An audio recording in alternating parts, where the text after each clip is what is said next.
भगवान सदैव हमारी सहायता करते हैं। ऐसा नहीं है कि भगवान कभी हमारे पास नहीं आते हैं, हमारे पास भगवान आते हैं, सदैव आते हैं। किस रूप में भगवान हमारे पास आ जाएं किसी को नहीं पता है। कब कैसे भगवान किसे प्राप्त हो जाएं कोई नहीं जानता है। कब किस रूप में भगवान हमारे समक्ष आ जाएं हम नहीं पहचान पाते हैं भगवान को। ईश्वर किसी न किसी रूप में हमारे पास सद्प्रेरणा को देने के लिए आता है और हम इस संसार के माया जाल में फंस करके उसे नहीं पहचान पाते कि यह ईश्वर का स्वरूप है, भगवान है। हम नहीं पहचान पाते। एक कथा चल रही थी ना, तो संत जी ने कहा कि इस संसार में जिसका कोई नहीं उसका ईश्वर है। वह भगवान आपको सदैव आपके जीवन की रक्षा करेगा। वह आपको किसी न किसी प्रकार से आपके जीवन की सदैव रक्षा करेगा। एक व्यक्ति था, कथा सुन रहा था, तो संत जी की वाणी का प्रभाव हुआ तो सोचा कि भाई बाबा जी ने कहा है कि भगवान आपकी रक्षा अवश्य करते हैं। आप भगवान का अपना जीवन न्योछावर करके तो देखो, अवश्यमेव आपको भगवान आपका साथ देंगे, आपको बचाएंगे। बड़ा गहरा प्रभाव पड़ा, लेकिन मन पे नहीं, प्रभाव कहां पड़ा? बुद्धि पे प्रभाव पड़ा। व्यक्ति की बुद्धि पे प्रभाव पड़ा तो सोचता है कि चलो आज से ये जीवन सब भगवान के नाम, अब तो कुछ नहीं करना है।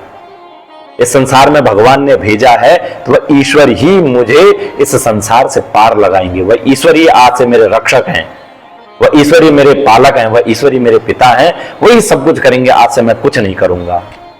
तो जाकर के गंगा जी के तट पर बैठ गया। गंगा जी के तट पर बैठा तो भगवान की प्रार्थना करने लग गया।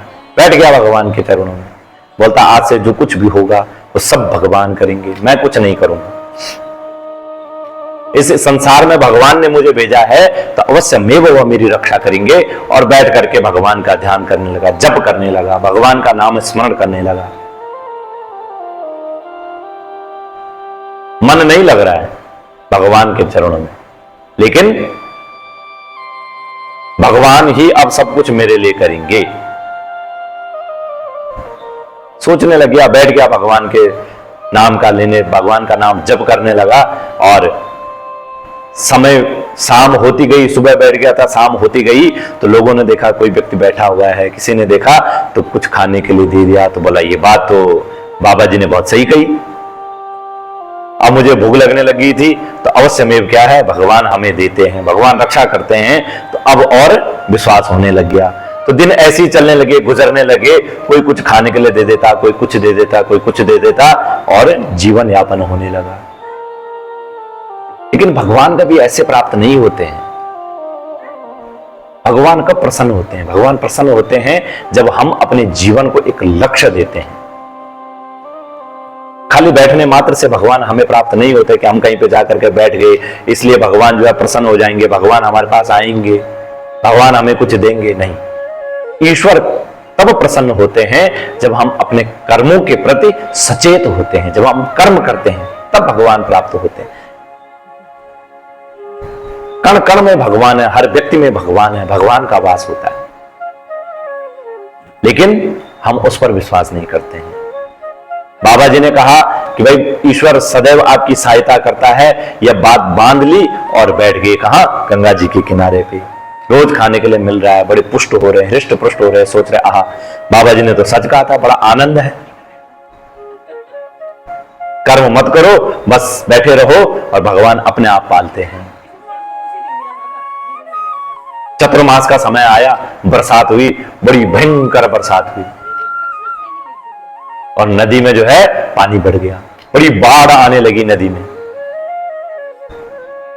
नदी के किनारे हाहाकार मच गया, सब लोग भागने लगे, इधर भाग रहे उधर भाग रहे हैं। तो किसी ने देखा कि वह व्यक्ति बैठा हुआ है।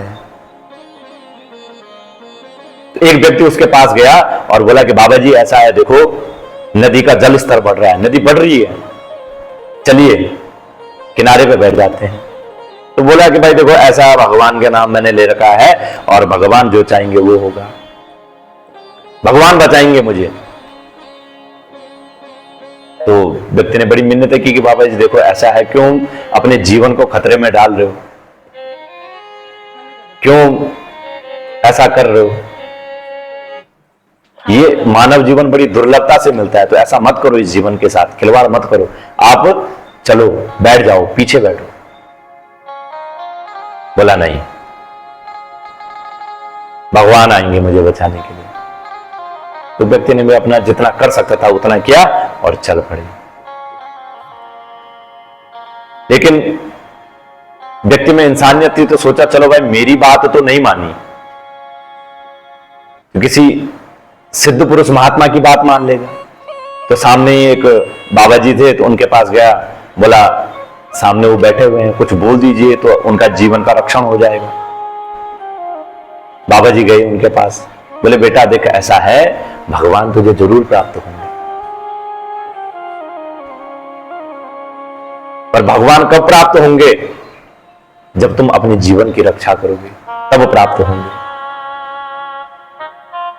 तो बाबा जी को बोलता है देखो बाबा जी ऐसा है, तुम्हें विश्वास नहीं है, भगवान ही मेरे को आकर के यहां बचाएंगे, अगर भगवान नहीं आएंगे तो मैं आज मर जाऊंगा, लेकिन मैं यहां से नहीं उठूंगा, भगवान ही आएंगे बचाने के लिए। तो बाबा जी ने भी कहा कि तेरी इच्छा है भाई, जाओ, चले गए। तो इतने में जो है एक हाथी आया, पागल हाथी, दौड़ता हुआ भागता हुआ इधर उधर। लोग बड़ी दूर से चिल्लाए कि भाई देख हाथी आ रहा है, जान बचानी है तो भाग जा वहां से। पर किसका? तो हट करके बैठा है कि नहीं, स्वयं भगवान आज मेरे को बचाने आएंगे, नहीं तो मैं नहीं उठूंगा। हाथी भी चला गया। अंतिमत जो है एक नाव वाला उसके पास आया, बोला भाई देखो ऐसा है, जल का स्तर बहुत ज्यादा बढ़ने वाला है और तुम खुद देख लो कि तुम्हारे जो है शरीर को वह जल छू रहा है, बड़ा स्तर बढ़ने वाला, बाढ़ आने वाली है, तो तुम मेरे नाव में बैठो और यहां से चलो। तो बोला कि भाई देखो ऐसा, मैं किसी का कहना नहीं मानूंगा, आज जब तक भगवान मुझे बचाने नहीं आएंगे तब तक मैं यहां से नहीं हिलूंगा। बोला भाई तेरी मर्जी। नाव वाले भी चले गए। नदी में बाढ़ आई और वह बह गया, मृत्यु को प्राप्त हो गया, मर गया। जब मर गया तो भगवान के पास गया, बोलता भगवान संसार में कोई सच नहीं बोलता है। बाबा जी ने भी सच नहीं बोला, कह रहे थे कि तुम भगवान पर अपने आप को न्यौछावर कर दो तो वह भगवान तुम्हें हर विपत्ति से बचाएगा, लेकिन आप मुझे बचाने नहीं आए, आपने मुझे नहीं बचाया और मैं जो है इस मृत्यु को प्राप्त हो गया हूं, इसमें सारा दोष आपका है। आप क्यों नहीं आए, आपने मुझे क्यों नहीं बचाया? भगवान ने कहा मूर्ख, मैंने तुझे नहीं बचाया, तुझे क्या लगता है मैं तेरे पास नहीं आया तुझे बचाने के लिए? मैं तुझे बचाने के लिए एक बार नहीं, चार बार तुझे बचाने के लिए आया। सर्वप्रथम व्यक्ति के स्वरूप में तेरे पास आया जब मैंने तुझे सचेत किया कि देख जल का स्तर बढ़ रहा है, जीवन की रक्षा आवश्यक है, लेकिन तूने नहीं माना। फिर मैंने सोचा कि चलो ये तो सांसारिक प्राणी है, इनका कहना तू नहीं मानेगा, तो फिर मैंने क्या किया, ज्ञान तेरे पास भेजा, स्वयं ज्ञान बन करके, वृद्ध ऋषि बन करके मैं तेरे पास आया, तुझे समझाया, पर तुझे समझ में नहीं आया। और फिर का शास्त्र में कहा गया है कि भय बिनु होत न प्रीति, भय के बिना कुछ नहीं होता, बोला इस संसार में प्रीति तक नहीं होती है। तो इसलिए फिर मैं पागल हाथी बन करके तुझे वहां से उठाने के लिए आया, पर तूने वहां भी नहीं सुना। अंतिमत जो है मैं नाव लेकर के तेरे पास आया कि तू इस नाव में बैठ जा, तुझको अपने साथ लेकर के जा रहा था, लेकिन तू फिर भी नहीं आया। और फिर कहता है कि मैं तेरे पास नहीं आया। संत ने तो यह भी तुझे कहा था कि हर एक व्यक्ति में ईश्वर का वास है। अगर तेरे भीतर सच्ची श्रद्धा होती तो तूने कण कण में ईश्वर का वास मानता, तो अवश्य मेव किसी न किसी एक व्यक्ति की बात मानता और इस जीवन को बचाता। लेकिन तू आत्महत्या करने पर उतारू था, तुझे ईश्वर पर विश्वास नहीं था, लेकिन अपने हट पर विश्वास था, तो अपने हट के कारण मारा गया है। इसलिए इसमें किसी का दोष नहीं है, स्वयं व्यक्ति का अपना दोष होता है। कब किस रूप में भगवान हमारे पास आ जाए कोई कुछ नहीं कह सकता है, बस पहचानने की देर है कि कब कैसे भगवान हमारे पास आ जाए, कब किस रूप में भगवान हमें मिल जाए। एक व्यक्ति था ना, तो भगवान से बड़ी लड़ाई करता है, बोलता भगवान आप मुझे कभी नहीं मिलते हैं। तो भगवान ने उसको स्वप्न में दर्शन दिए, बोला ठीक है मैं तेरे पास आऊंगा। बोला आप एक बार आओ तो सही मेरे पास। बोला मैं आऊंगा तेरे पास पर क्या तू मुझे पहचान पाएगा? बोला हाँ भगवान क्या बात करते हो, मैं और आपको ना पहचान पाऊं? मैं जीवन में मैं का वास, मैं आपको ना पहचान पाऊं? भगवान ने कहा नहीं पहचान पाएगा। बोला ऐसा हो ही नहीं सकता, आप आओ तो सही। भगवान ने कहा ठीक है आऊंगा तेरे पास। व्यक्ति सुबह उठा तो स्वप्न की बात प्रतीत हुई, तो बोला ईश्वर ने कहा है आएंगे। शाम का समय था तो किसी ने दरवाजा बजाया। अब कौन था? दरवाजा खोल करके देखा तो बाहर एक गलित कोढ़ी, शरीर में कोढ़ हो रखा है, गल रहा है। बड़ा दुत्कारा उसने उसको, बोला तुम मेरे घर के बाहर बैठ गए, मेरा पूरा घर खराब कर दिया है, ये कर दिया वो कर दिया, खूब गालियां सुनाई और उसको भेज दिया। मन में सोच रहा है कि भगवान आएंगे, मैं भगवान के लिए अपने घर को साफ रखूंगा, स्वच्छ रखूंगा। नहीं आए शाम तक भगवान। सोया, फिर भगवान ने स्वप्न में कहा, बोला महाराज आज तो पहचानने में बड़ी भूल हो गई, लेकिन कल आप किसी भी रूप में आओ मैं अवश्य आपको पहचानूंगा, अवश्य आपका सत्कार करूंगा। भगवान ने कहा ठीक है चलो तुम्हें एक और मौका दे देते हैं।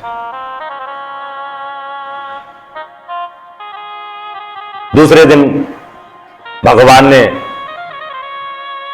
एक भिखारी का रूप धारण किया और दरवाजे पे आ गई, भिक्षाम देही, भिक्षा दो। बड़ा दुत्कारता है भिखारी को कि तुम्हें पता है तुम किस जगह आ गए, तुम्हें पता है यहाँ भगवान आने वाले, साक्षात भगवान ईश्वर आने वाले हैं, और तुम मेरे घर में यहाँ भीख मांग करके इस आंगन को गंदा कर रहे हो। मैं यहाँ ईश्वर का इंतजार कर रहा हूं, भगवान का इंतजार कर रहा हूं, और तुम यहाँ क्या कर रहे हो? तुम मेरे इस आंगन को खराब कर रहे हो, यहाँ भिक्षा मांग रहे हो, जाओ यहां से। दुत्कार दिया। फिर स्वप्न में भगवान आए, बोला आज के बाद तुझे कभी दर्शन नहीं दूंगा क्योंकि तू मुझे नहीं पहचान सकता है, क्योंकि हर जीव के भीतर मेरा वास है, भगवान का वास है। भगवान कहते हैं हर जीवात्मा में मैं हूं, स्वयं भगवान का वास होता है। अगर ईश्वर की प्राप्ति करनी है तो जीवात्मा की सेवा करो, हर एक व्यक्ति की सेवा करो, वृद्ध की सेवा करो, मां बाप की सेवा करो, ईश्वर स्वयं प्राप्त हो जाते हैं। किस स्वरूप में कब भगवान आपके पास आ जाए कोई नहीं कह सकता है। एक व्यक्ति था ना, तो भगवान का बड़ा अनन्य भक्त, बड़ा प्रेम करता है भगवान से, सोचता है कब किस रूप में भगवान मेरे पास आ जाए। खाने के लिए कुछ नहीं है, मांग करके लाता है, सदैव मांग करके लाता है। भिक्षा मांगने गया तो किसी ने सूखी रोटी दे दी और कहीं से थोड़ा सा घी मिल गया। घर में लाया तो सोच रहा है कि चलो आज ईश्वर की कृपा हो गई कि एक टिक्कर मिल गया, एक रोटी मिल गई है खाने के लिए। तो भगवान के पास गया, रोटी रखी, एक छोटा सा कमरा है, दरवाजा भी नहीं है, झोपड़ी है, झोपड़ी में रोटी रखी और खुद जो है ईश्वर की प्रार्थना करने लग गया, भगवान की प्रार्थना करने लग गया। इतने में एक कुत्ता आया, बड़ा रोगी, बाल भी कुत्ते के शरीर में नहीं है और शरीर गल रहा है। ऐसा एक कुत्ता आया और जैसे ही आया रोटी को मुंह में दबाया और घर से भाग गया। भक्त पीछे पीछे भागने लगा, बोला भगवान रुक तो जाओ, क्यों सूखी रोटी खा रहे हो, इसमें घी तो लगा लो। ये भाव होता है, भगवान उसी कुत्ते से प्रकट हो गए। ये भाव होता है ईश्वर की प्राप्त करने के लिए। जिस दिन हमारे मन में ये भाव उत्पन्न हो जाता है उस दिन हमें ईश्वर की प्राप्ति हो जाती है, और यही ईश्वर को प्राप्ति करने का एकमात्र साधन है। हर जीवात्मा में भगवान है, जीव जीव में ईश्वर का वास है। इस संसार में जो भी प्राणी है सब प्राणी में ईश्वर का ही वास है। इसलिए अगर जीवन में ईश्वर का वास चाहते हैं, अगर अपने जीवन में भगवान की प्राप्ति चाहते हैं, तो हर एक जीव में ईश्वर का वास है। इस प्रकार से अपने मन में निर्णय करना चाहिए और इसी प्रकार से भगवान की प्रार्थना करनी चाहिए। हे भगवान, हमारे जीवन में सदैव सेवा का भाव रहे, श्रद्धा का भाव रहे, विश्वास का भाव रहे, ईश्वर की अवश्य प्राप्ति होती है।